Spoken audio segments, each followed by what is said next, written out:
Y estamos tratando de poder compartir con ustedes la importancia que tiene estas declaraciones. Porque acaban de declarar, ¿verdad?, que pues no, Jerusalén no es la capital de Israel, es la capital de los palestinos. Aun cuando los palestinos comenzaron a existir en 1962, porque no hay tal cosa como una raíz de palestinos, ni tampoco un trasfondo, ni una nación, sino que en 1962 un hombre llamado Yasser Arafat fundó la Organización para la Liberación de Palestina, y los palestinos simplemente son los árabes que antes de 1948, lo cual voy a desarrollar un poco más tarde, estuvieron ocupando durante casi 1500 años, cuando estuvieron en el exilio los judíos, y reclaman a ellos, aun cuando el libro sagrado del Corán no menciona Jerusalén una sola vez. ¿Cuál es el problema que nos encontramos actualmente? El mundo va a estallar una guerra tremenda de acuerdo al libro que tengo en mis manos, que se llama la Biblia.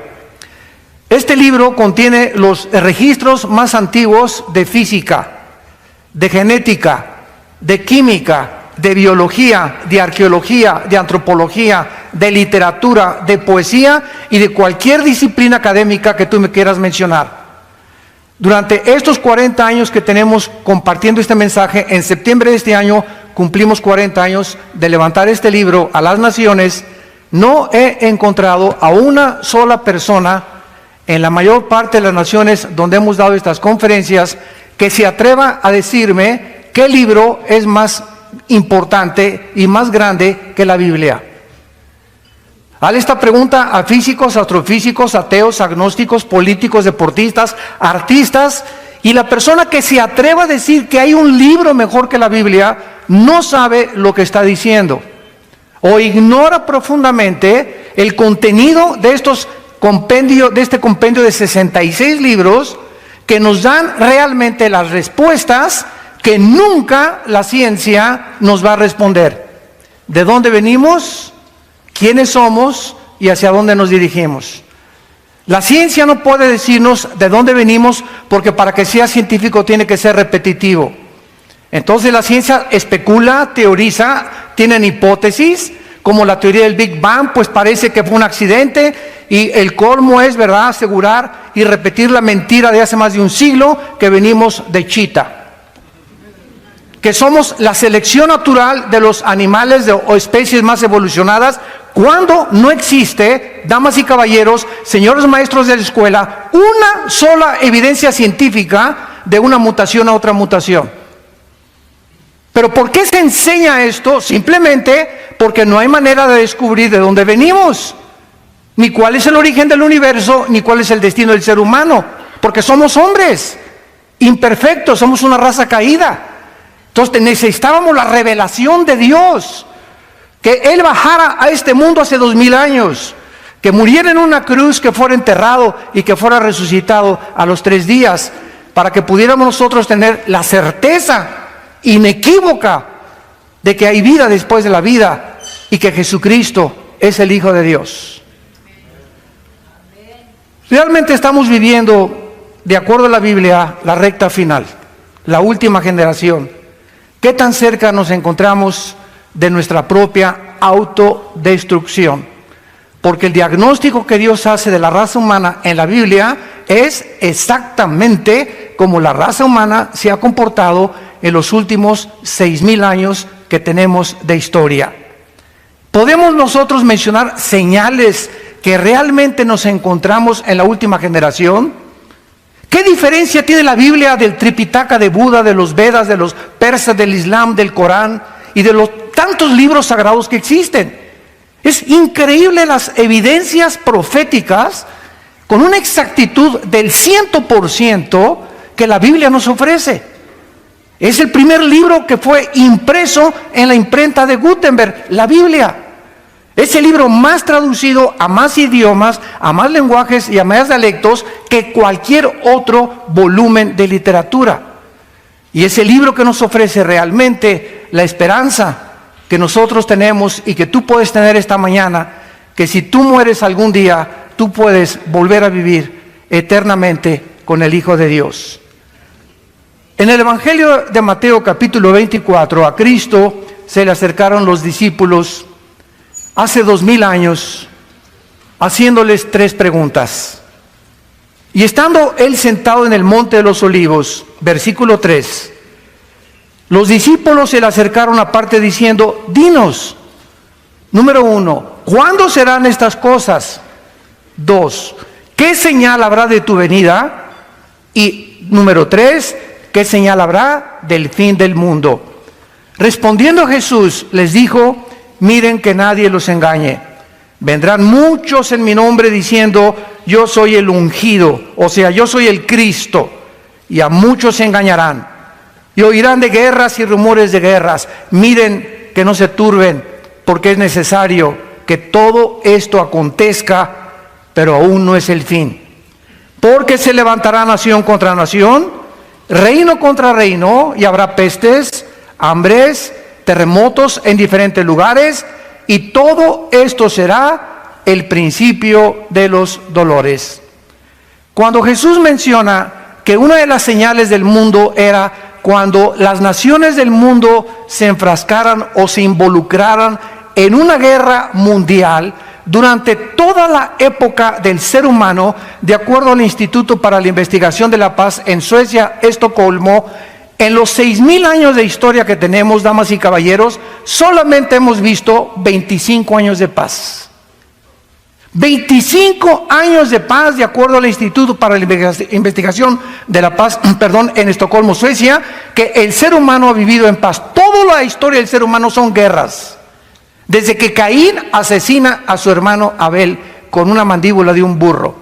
Desde entonces el ser humano es un ser humano contra el otro, blancos contra amarillos, negros contra blancos, católicos contra protestantes, etcétera, etcétera. Es una guerra étnica, un racismo entre nosotros impresionante por la maldad que existe dentro del corazón y el egoísmo de hacernos creer que somos superiores a los demás. Esto es importante porque fue hasta 1914, cuando por primera vez, aun cuando siempre ha habido guerras, hasta el siglo XX, en 1914, se enfrascan nación contra nación, y tenemos 4 años de la Primera Guerra Mundial.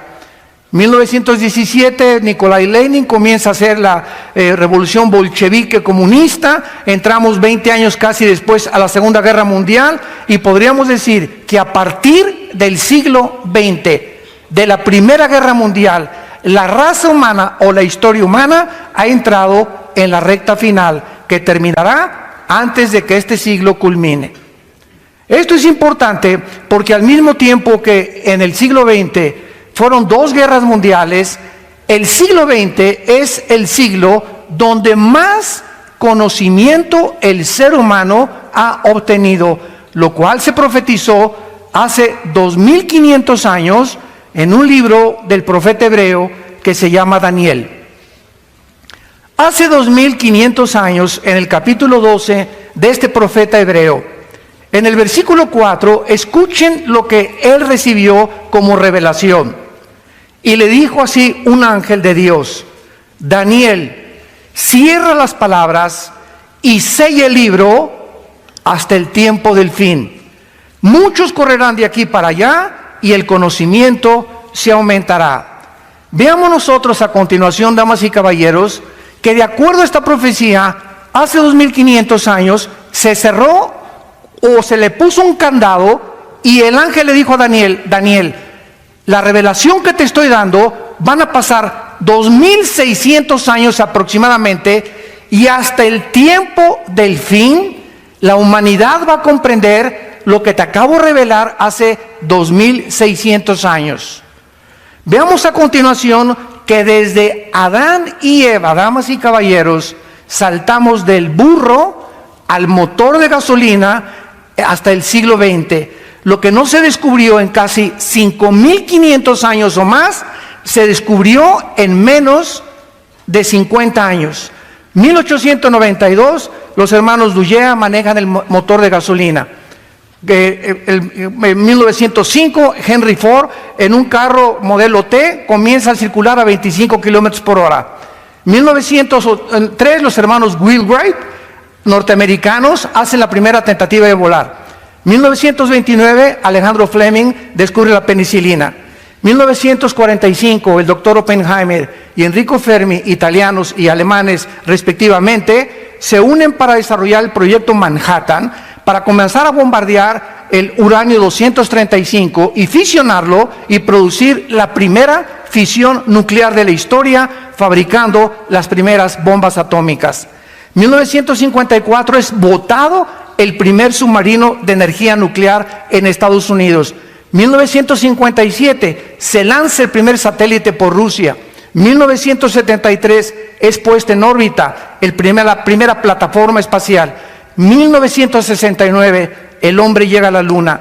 1975 se produce la primera PC. 1983 los primeros teléfonos celulares y 1991 se desarrolla la red de Internet. Damas y caballeros, desde los 90 a nuestros días, ya qué cosa nos sorprende en la época cibernética en la que estamos nosotros viviendo.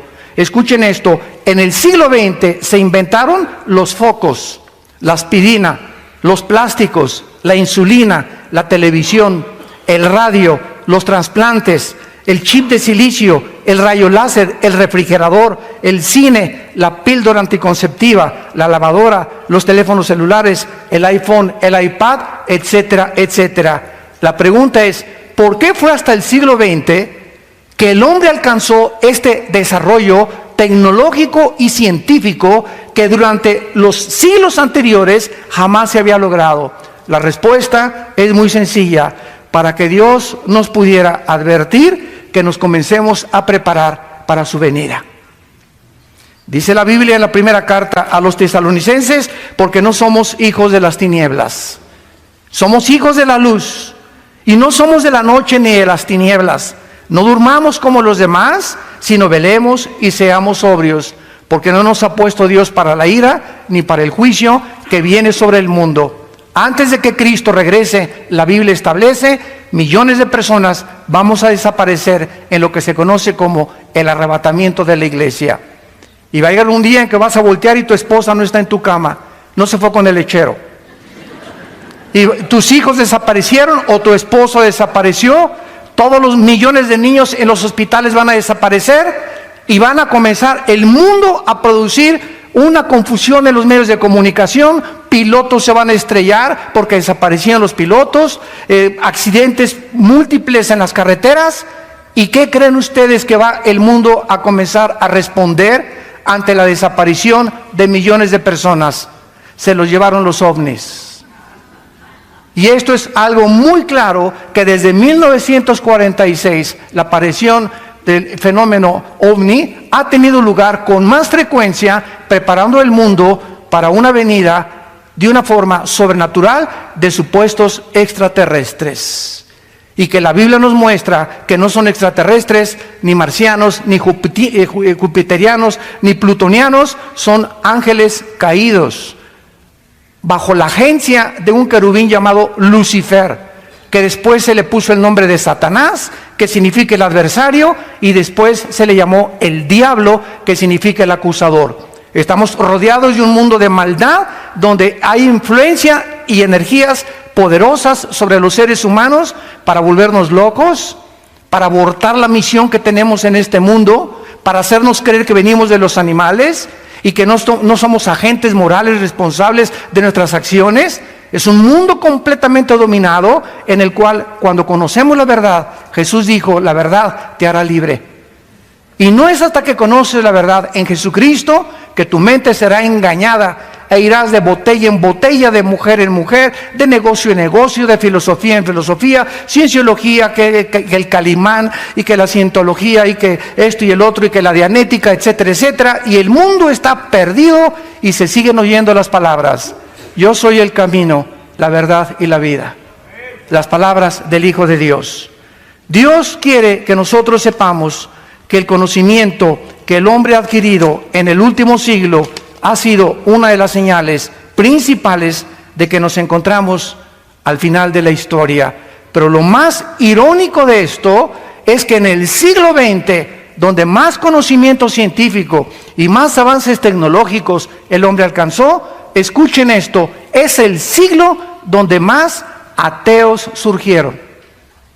Antes del siglo XX, Blaise Pascal, astrofísico francés, cristiano; Isaac Newton, el que descubrió las leyes de la gravitación, cristiano; Einstein confesó que él creía en Dios; Louis Pasteur, Kepler y todos estos científicos, Galileo Galilei, que casi la Iglesia Católica lo crucifica por decir que el Sol no circulaba la Tierra, sino que es la Tierra la que circula alrededor del Sol, eran cristianos. ¿Qué pasó en el siglo XX?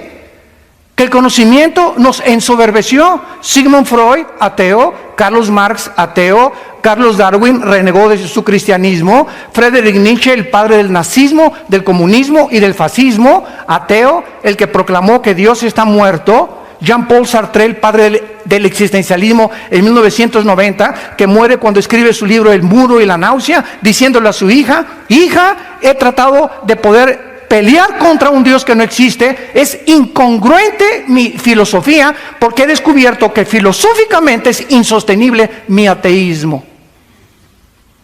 Y así tenemos a Carlos Sagan, el astrofísico también ateo, que dijo: pues no hay nada en este mundo más que lo que podamos, el propósito que le podamos dar a nosotros. Pero viene una sorpresa impresionante en 1954, cuando el doctor Crick y el doctor Watson, norteamericanos, les dan el premio Nobel de Medicina por descubrir el ácido desoxirribonucleico, conocido como el ADN.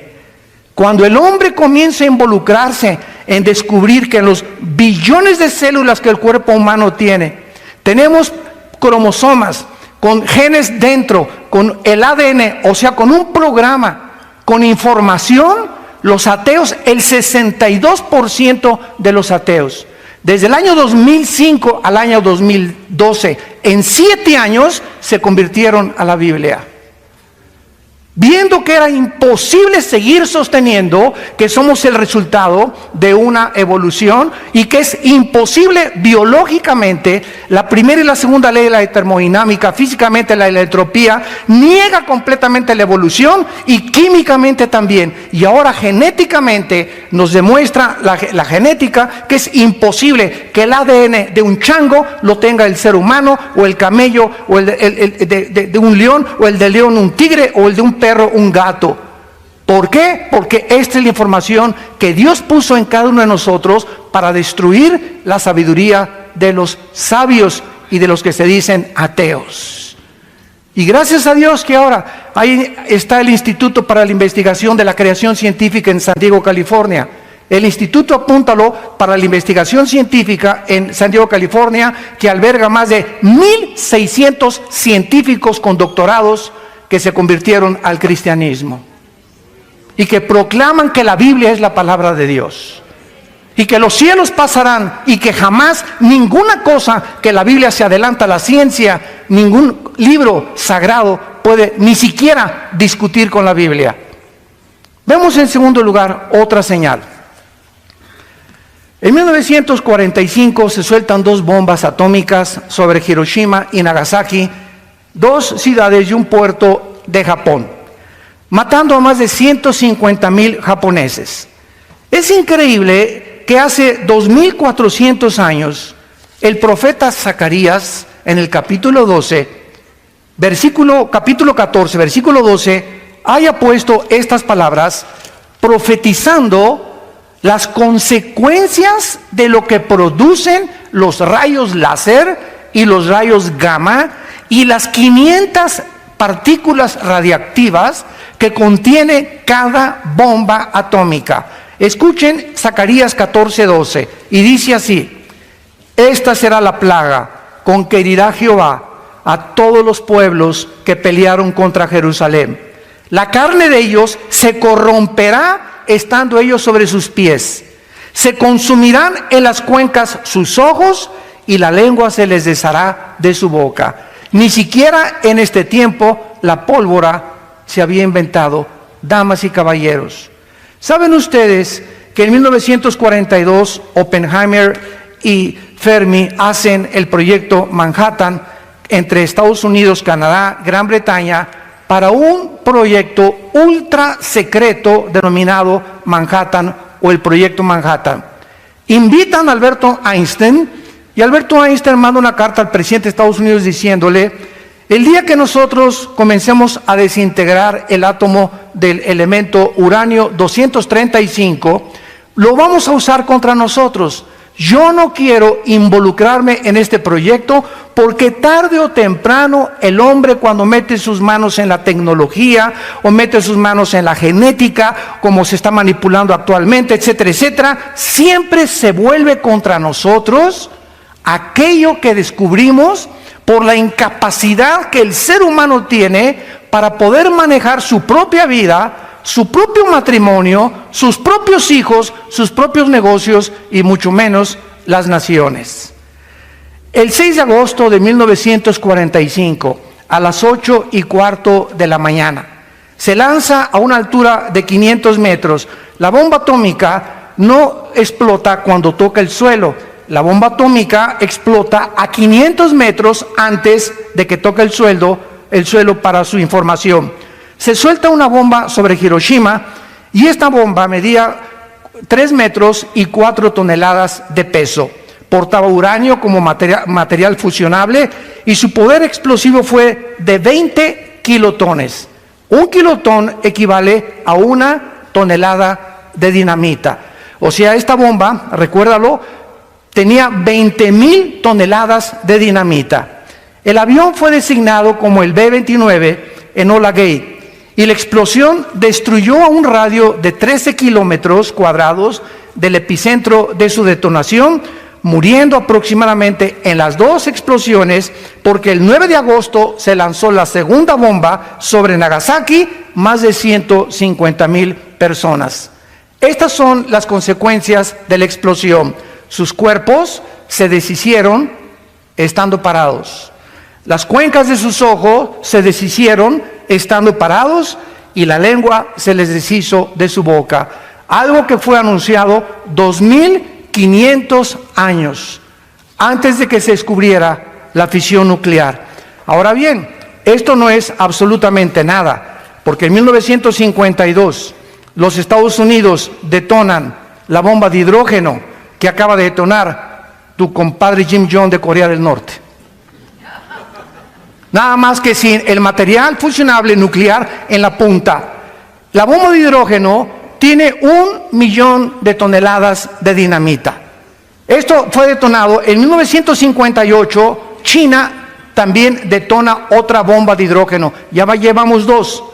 Y actualmente, en el siglo XXI que nos encontramos, existe un proyectil llamado el Mark 12A, con la fuerza explosiva de 335,000 toneladas de dinamita, y el Titán 2 con 9 millones de toneladas de dinamita. ¿Estamos al borde, damas y caballeros, de un holocausto nuclear en el mundo? ¿Acaso son juguetes que las naciones están acumulando para ahora en Navidad cantar Jingle Bells, Jingle Bells?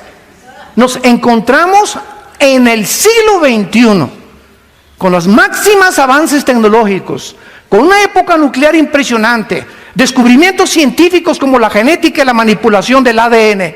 Nos encontramos al borde y a un punto de autodestruirnos. Es increíble la autodestrucción y el ego que gobierna al ser humano.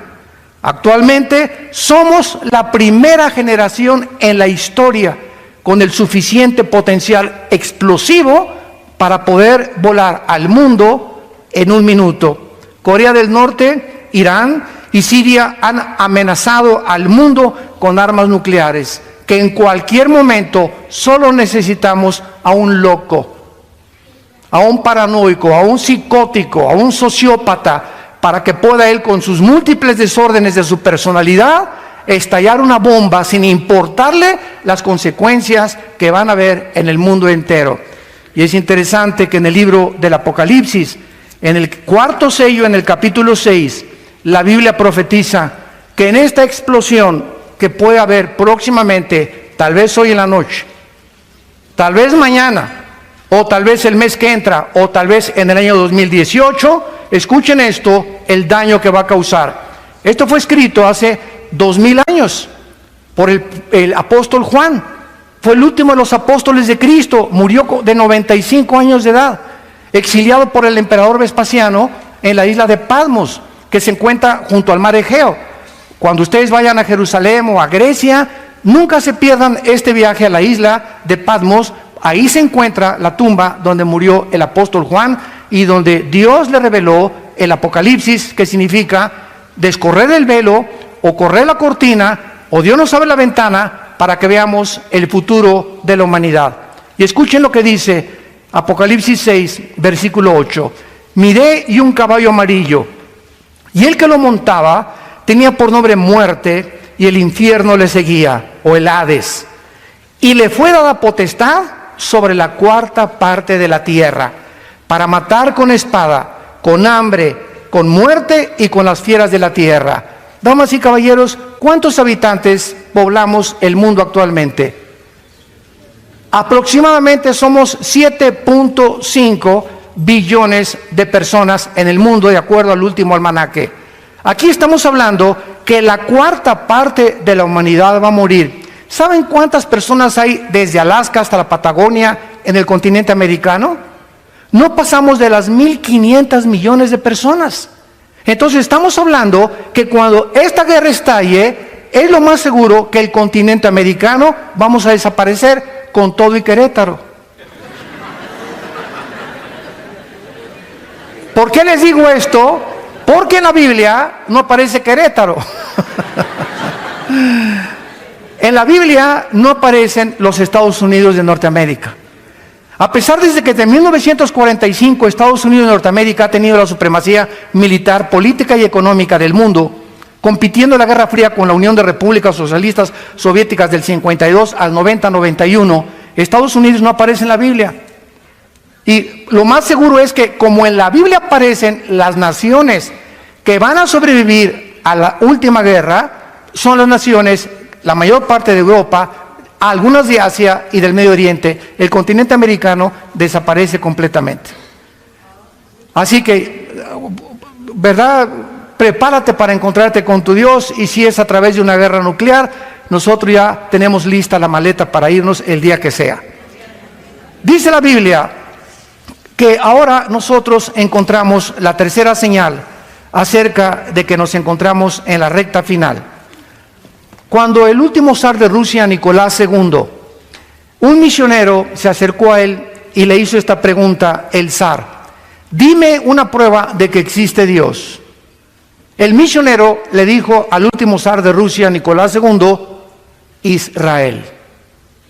Cuando el zar oyó la palabra Israel, comenzó a cuestionar desde luego al misionero con mucho más preguntas, y la mayor parte del mundo ignora que Israel, que es el tamaño de Nueva Jersey, Estados Unidos, es un botoncito en el Medio Oriente, rodeado por más de 20 naciones árabes con más de 25 millones de personas, es la única civilización étnica en la sociología, la única civilización que ha sobrevenido a todos los babilonios, a los griegos, a los egipcios, a los caldeos. Todos han desaparecido en las arenas del desierto, pero Israel, el 14 de mayo del siglo pasado, de 1948, ante los ojos expectantes de la humanidad, en un solo día se constituye en el Estado libre, soberano e independiente de Israel, nombrando a David Ben Gurión el primer ministro y convirtiéndose en el centro de la manzana de la discordia, principalmente Jerusalén, hasta el siglo XXI en que nos encontramos. En el libro de Amós, en el Antiguo Testamento, capítulo 9, otro profeta hebreo se hizo esta profecía acerca de que Israel tenía algún día, después de ser exiliado, cuando el general Tito, hijo de Vespasiano, el emperador romano, en el año 70 después de Cristo, llegó a Jerusalén y no dejó piedra sobre piedra. Arrasaron completamente Jerusalén. Escuchen esto, y desde el año 70 después de Cristo hasta el 14 de mayo de 1948, los judíos fueron esparcidos por el mundo entero. Y se mezclaron con los españoles, con los italianos. Hay mexicanos judíos que no lo saben que son judíos, costarricenses, nicaragüenses, negritos, etíopes, etcétera, etcétera. Se dispersaron las 10 tribus que los asirios en el año 700 antes de Cristo se llevaron cautivos a Siria. Y esto es impresionante porque cuando este zar escuchó que el pueblo judío era una evidencia de la existencia de Dios, lo vamos realmente a comprobar. En primer lugar, ¿por qué Dios escoge a los judíos? Y si hubiéramos sido los mexicanos, ¿y por qué no los italianos? Y si hubieran sido los ticos de Costa Rica, los nicaragüenses, ¿y por qué no nos escogió a nosotros? La cuestión es la siguiente: Dios en su soberanía escoge a un pueblo para formarlo sobrenaturalmente, porque el pueblo judío nació de la esposa de Abraham, Sara, cuando ella tenía 90 años y los ginecólogos le dijeron que era estéril. Abraham, ni con las pastillas que hay ahorita, podía Abraham, ¿verdad?, tener hijos. Y entonces Dios sobrenaturalmente, ¿verdad?, permite que Sara sea embarazada, y es la única nación que ha nacido por eso sobrenaturalmente, por el propósito que Dios tenía para enseñarnos al final de la historia. Entonces, en segundo lugar, Dios escoge a los judíos para que a través de ellos tuviéramos 66 libros que forman el compendio de las Sagradas Escrituras, y para que a través de los judíos, y no hubiera ninguna otra alteración, todos los autores de la Biblia, menos el doctor Lucas, que era gentil, eran todos hebreos. Número 3, Dios escoge a los judíos para que a través de este grupo étnico naciera el Mesías prometido, Jesucristo, el Hijo de Dios. Cuando Jesucristo hace su aparición en la escena mundial, Jesucristo tenía que demostrar que Él descendía genéticamente de Abraham y de Adán para poder identificarse con todos nosotros. Esta es la razón por la cual cuando José y María estaban comprometidos y ya estaban listos para irse a Cancún de luna de miel, se le aparece un ángel a María y le dice: María, tu esposo no va a tener nada que ver en el embarazo que vas a tener. Ella se espantó y dijo: ¿cómo es posible que me pueda embarazar si José y yo estamos comprometidos? Y entonces el ángel, en el Evangelio de Lucas y el Evangelio de Mateo, le dicen a María: el santo ser que va a nacer en tu vientre será hijo del Altísimo, y le pondrás por nombre Yeshua, que significa Jesús el Salvador. Ahora bien, damas y caballeros, hasta 1954, escuchen muy bien, hasta 1954, cuando se descubre el ADN, la gente comienza a entender por qué José no se pudo meter con María. ¿Por qué el Hijo de Dios no podía nacer como tú y yo nacimos? Y entonces se descubre que las mujeres tenemos 46 cromosomas los hombres y 46 cromosomas las mujeres. Pero las cromosomas del óvulo o sexuales de la mujer son 23 cromosomas. Y las 23 cromosomas del cromosoma o del esperma del varón, apúntalo. La mujer tiene 2 cromosomas XX. El hombre tiene cromosomas XY. Y estas cromosomas son las que determinan el género masculino o femenino. Tú eres varón y yo soy varón, porque mi padre, cuando tuvo relaciones con mi mamá, fue el cromosoma Y el que fertilizó el óvulo de mi mamá, y nacimos varones. Y tú eres mujer porque el cromosoma X de tu papá fertilizó las 2X de tu mamá y naciste mujer. En otras palabras, las mujeres no tienen el cromosoma Y, solamente tienen 2X, el hombre tiene el Y. Ahora, ¿qué fue lo que pasó?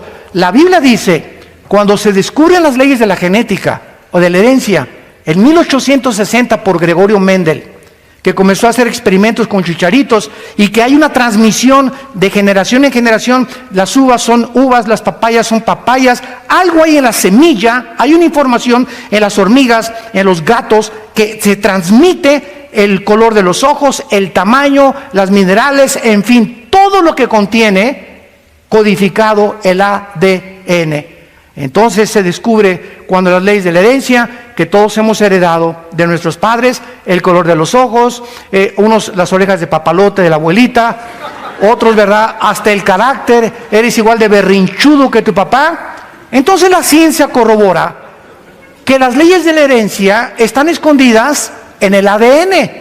Ahora la Biblia es el único libro que nos dice que hemos heredado también algo espiritualmente, porque somos espíritu, tenemos un alma y vivimos dentro de un cuerpo de acuerdo a la Biblia. Somos espíritu, tenemos un alma que es la mente, la voluntad, los sentimientos, el intelecto y el cuerpo, el envase que día a día, de acuerdo a la ley de la entropía, se está deshaciendo. Entonces la Biblia dice que hemos heredado una enfermedad, una infección, que William Shakespeare le quiso llamar el defecto trágico. Carlos Marx, la lucha de clases. No, si el Estado proletariado derriba a la burguesía, se va a justificar y va a haber igualdad y equidad en la sociedad. Sigmund Freud, no, el problema del ser humano es la infancia y la sexualidad de la infancia.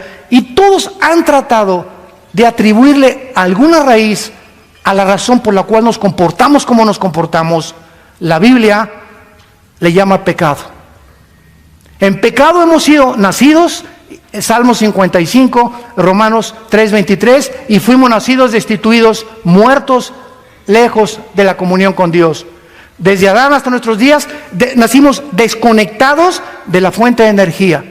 Y como estamos desconectados de la fuente de energía, hemos buscado en el alma, en la mente, pues cosas altruistas y alcohólicos anónimos, marihuanos anónimos, psicología, psiquiatría, cientología, religiones, buscando alguna manera de poder otra vez reencontrarnos con algo que nos dice que trasciende nuestra capacidad pensante y que tiene que haber algo fuera de nosotros, pero como no sabemos qué es, aunque sabemos que trasciende, ese Dios al que muchos adoran sin conocerle es el que Jesucristo nos vino a revelar. Y hasta que tú encuentras a ese Dios que en tu alma, yo lo busqué en el comunismo, en la dialéctica materialista, lo busqué en la psicología, en la psiquiatría, me quería ir de monje budista a los Himalayas cuando tenía como 20 años, quería raparme y ser Hare Krishna también. En fin, ¿verdad? Todos buscamos algo, ¿por qué es vivo? ¿Por qué existo? Y fue lo que Sócrates anticipó hace aproximadamente 2200 años. Pienso, luego existo. Existo, luego vivo. Vivo, tiene que haber una causa. Esta causa no está dentro de mí. Esta causa tiene que estar fuera de mí. Entonces, a esa causa fuera de mí le llamo el Dios desconocido. Al que las religiones adoran sin conocerle, es al que Jesucristo nos vino a reconciliar y hacernos regresar al corral de las ovejas. Esta es la maravillosa vida de Jesucristo. Y es cuando nosotros comenzamos a entender claramente por qué Jesucristo tenía que venir de los judíos. Escuchen esto. Tú a España y busca tu árbol genealógico. O busca de dónde viene el apellido Chipaltroco. O el apellido X. Y vas a encontrar 4 o 5 generaciones, con excepción de los reyes de Holanda, de España, de Inglaterra, etcétera, etcétera, de Suecia. Hay muy poca gente que sabe quiénes fueron sus tatarabuelos. Se pierde completamente y se desvanece con la historia.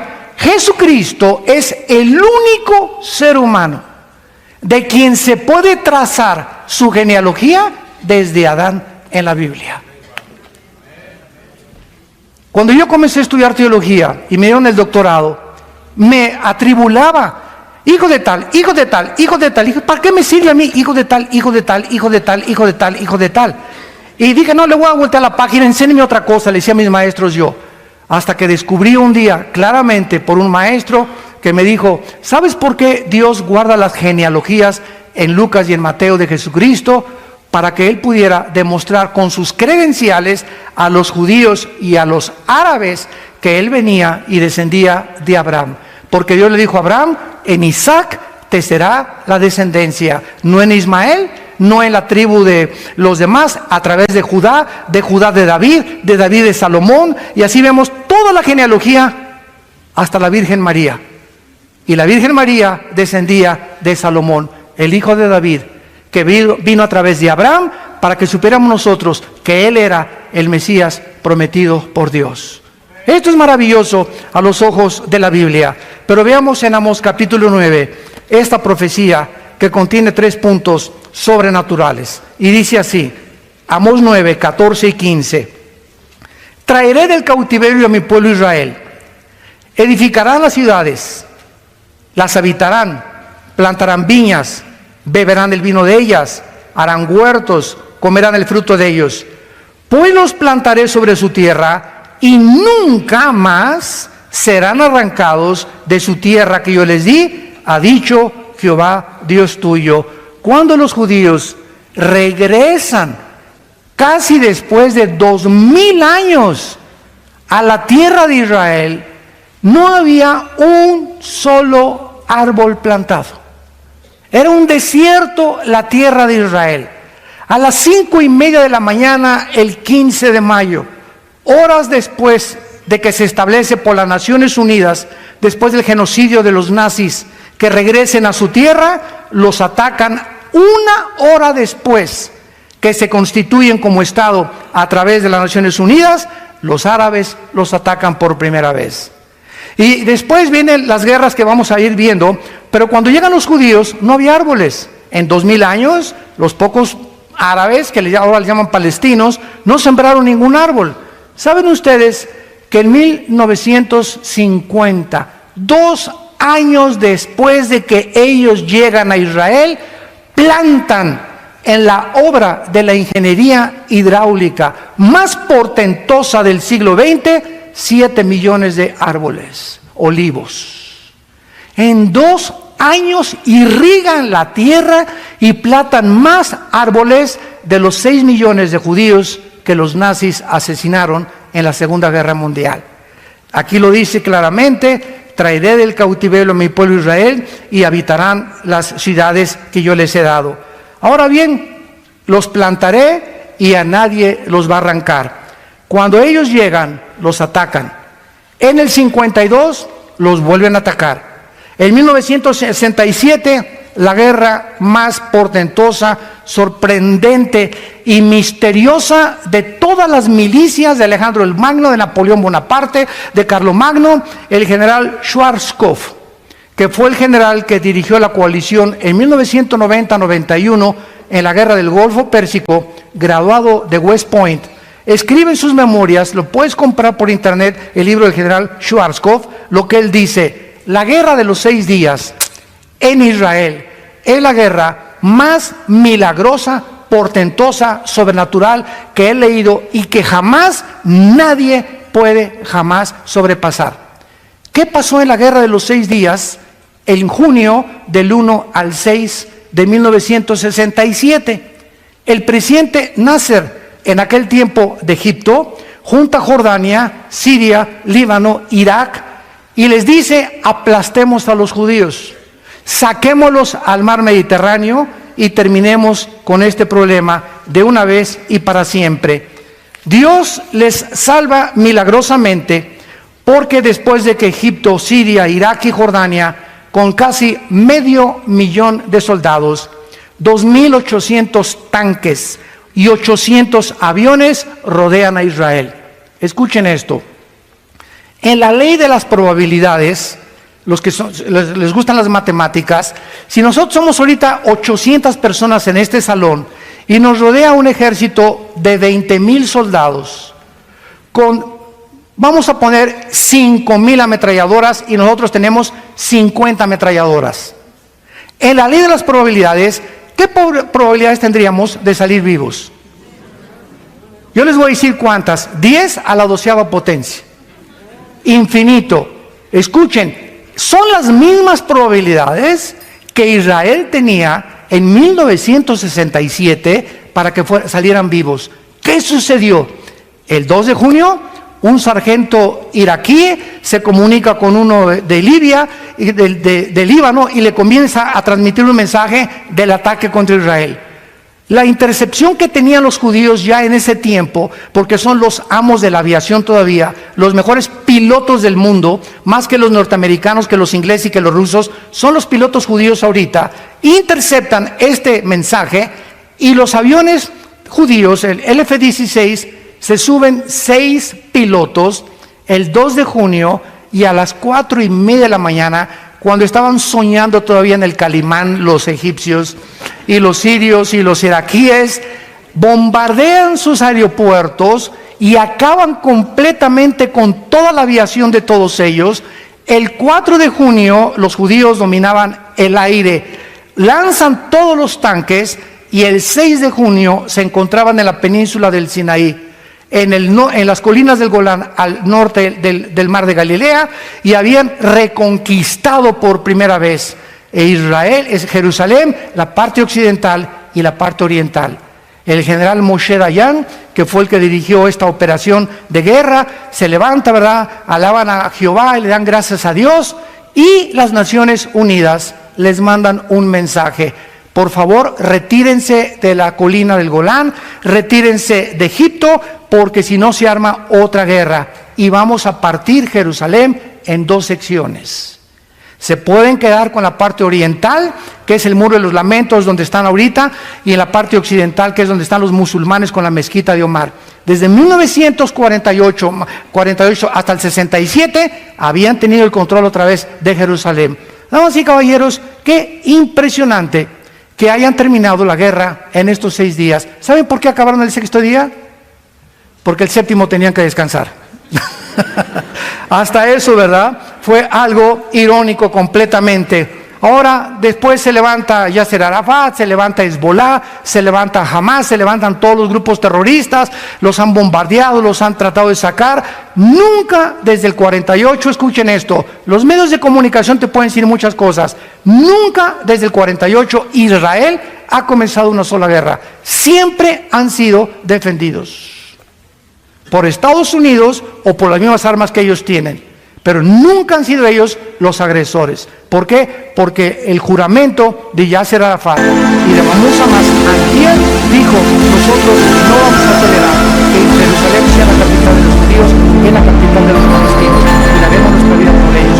Y así dice la Biblia, que vamos a terminar nuestra semana en Jerusalén.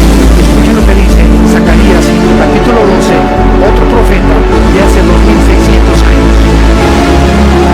Dice Zacarías capítulo 12, versículo 2 y 3. Pongo Jerusalén por ropa que hará temblar a todos los pueblos de alrededor contra la ciudad, en el sitio contra Jerusalén. En aquel día yo pondré a Jerusalén por piedra pesada. A todos los pueblos y todos los que se la cargaren serán despedazados. Bien que todas las naciones de la tierra se juntarán contra ella. Esto fue escrito hace 2500 años, cuando ellos no habían sido todavía dispersados, cuando no habían regresado otra vez, pero estaba el profeta diciendo que Jerusalén sería la mecha que encendiera la tercera guerra mundial. ¿Y en qué año estamos? 2017. ¿Y cuál es ahorita la manzana de la discordia en el mundo? Jerusalén. Damas y caballeros, aquí está. Aquí está la palabra de Dios. Exactamente cada siglo, cada año, cada década que pasan los acontecimientos científicos relevantes, tecnológicos, geopolíticos, la Biblia se adelanta para demostrarnos que solo Dios puede darnos el futuro y asegurarnos con la exactitud del 100% que en 2000 años que la Biblia existe, nunca ha habido nadie que pueda atacarla o decir hay una contradicción. Cuando esa persona tarde o temprano descubre que su problema es de él, es mental, no entiendes por qué es la mente de Dios. Y cuando estudias teología, descubres la razón de por qué Dios hace las cosas que hace. Y esto es maravilloso porque nos encontramos precisamente al final de esta historia, cuando en cualquier momento la historia va a terminar. Y cuando tu tiempo y tu vida ya no tienes más oportunidad de poder decirle a Dios: perdona mis pecados, entra a mi corazón, te recibo como mi Señor y Salvador. Tal vez hoy es para muchos de ustedes la última vez que Dios les ha hablado. Y no es como me dijo un ateo hace algunos años: oiga, señor doctor Alducin, es que yo necesito más evidencias de que existe Dios. Le dije, son las mismas palabras que dijo Carlos Sagan antes de morir, el ateo astrónomo. Es que si hubiera más evidencias de que Dios existe, creería en Dios. Le dije, agarre un libro de genética, por el amor de Dios, y vea que el ADN no puede ser, es imposible que pueda existir información sin una inteligencia.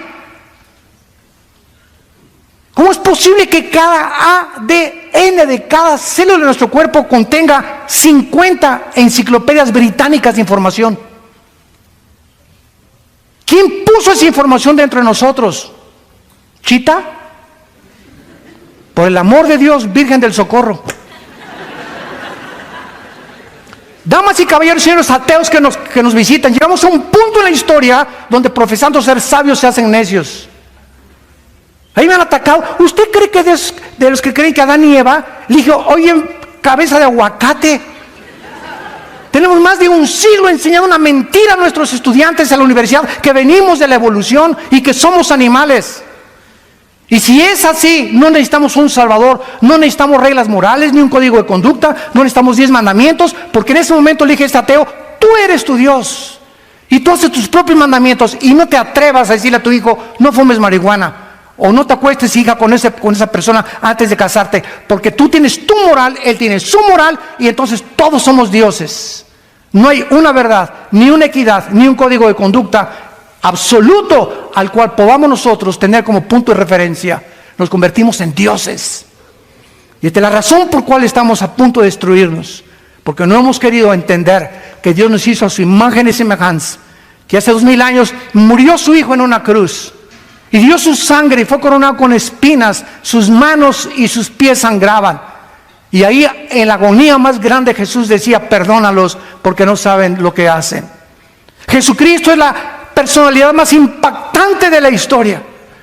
A ver, ¿de quién se celebra su nacimiento como ahora en Navidad? ¿De Buda? ¿De Mahoma? ¿De Hare Krishna? ¿De Mahatma Gandhi? ¿De Zoroastro? Dime tú, tu gallito giro, como dicen en Querétaro. ¿De qué otro hombre se paran todo y todo se convierte? Hasta los ateos no van a trabajar. O sabemos que no nació el 24 de diciembre, pero es como el Día del Padre, que escogen cualquier día, el Día de la Madre, el día, etcétera, etcétera. Se escogió el 24 de diciembre. ¿Qué importa el día si no nace en tu corazón? Pero además de eso, ¿de qué otro hombre se celebra su muerte como en Semana Santa? ¿De tu tío? ¿De Nietzsche? ¿De Sartre? ¿De Bertrand Russell? ¿De Richard Dawkins? El ateo que está ahorita de moda, que escribió puras, yo le llamo marihuanadas. A ese grado hemos llegado en la humanidad de tontería. Tenemos más de un siglo creyendo, insistiendo que venimos de los animales, cuando no hay pruebas científicas, ni físicas, ni genéticas, ni biológicas de ello. Pero ¿por qué insistimos? Por el orgullo intelectual, la soberbia del hombre. Es la que te impide venir a la cruz, hincarte en esta mañana y darle tu vida al Salvador. Y los días los tenemos contados, damas y caballeros. Ya no podemos pasar ningún día más sin que entendamos que viene el día del juicio. El juicio viene, el juicio viene, el juicio viene. Prepárate para encontrarte con tu Dios. No quisieran muchos de ustedes en esta mañana venir a la cruz. Yo invito a muchos de ustedes en esta mañana que se acerquen al Señor, al Dios de la Biblia, al Padre de Abraham, de Isaac y de Jacob, al Dios y Padre de Jesucristo, que lo resucitó a los 3 días y que anhela tener comunión contigo, una relación personal, viva, dinámica, orgánica con tu alma, para que tú descubras que hay algo más que hacer dinero, hay algo más que el sexo, más que el hedonismo y los placeres. Nunca encontrarás la paz, por más rico que seas, por más político y diputado y gobernador que te hagan y presidente de la República. Llegarás como un artista, el deportista más famoso, la artista más famosa, Miss Querétaro, Miss Mundo, Miss Universo, lo que tú me quieras decir. Al final encontrarás el vacío en tu alma que persiste. Como dijo Madonna hace 6 meses, tengo miedo de pasar los 55 años de edad y no tener la adrenalina de un público que me adore, porque se me va a acabar. Y así como se le acabó a Michael Jackson y Elvis Presley, a los políticos y deportistas, llega un momento en la vida en el que ya dices, ¿qué sigue? ¿Qué sigue? Porque fuimos creados con ese vacío que solo Cristo lo puede llenar. Y Él puede entrar a tu vida en esta mañana.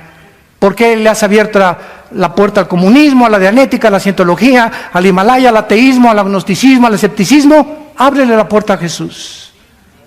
No pierdes nada. Él viene para darte vida y vida en abundancia. Tú ábrele, dile: Señor Jesús, vamos a inclinar nuestra cabeza algunos instantes, y ahí desde tu lugar dile estas palabras con todo tu corazón. Señor mío y Dios mío,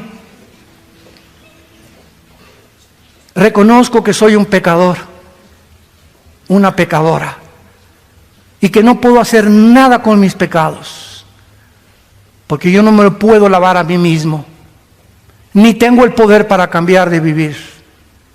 Creo que en esa cruz derramaste tu sangre preciosa hace 2000 años, y como creo que resucitaste de los muertos a los 3 días, te pido, Señor Jesús, que entres a mi corazón como mi Señor y mi Salvador.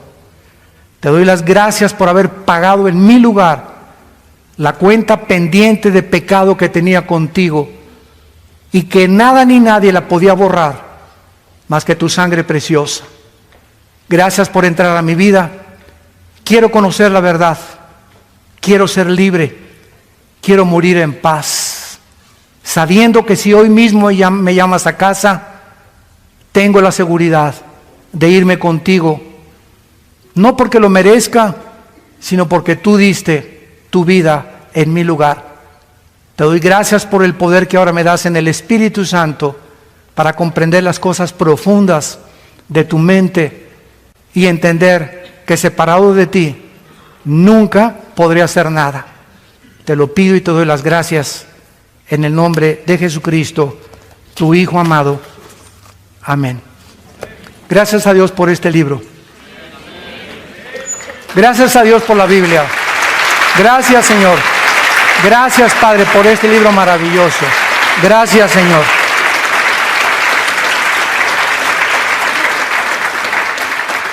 Todas las personas que en esta mañana hayan hecho esta oración, no hay ninguna persona que Cristo haya llamado a escondidas.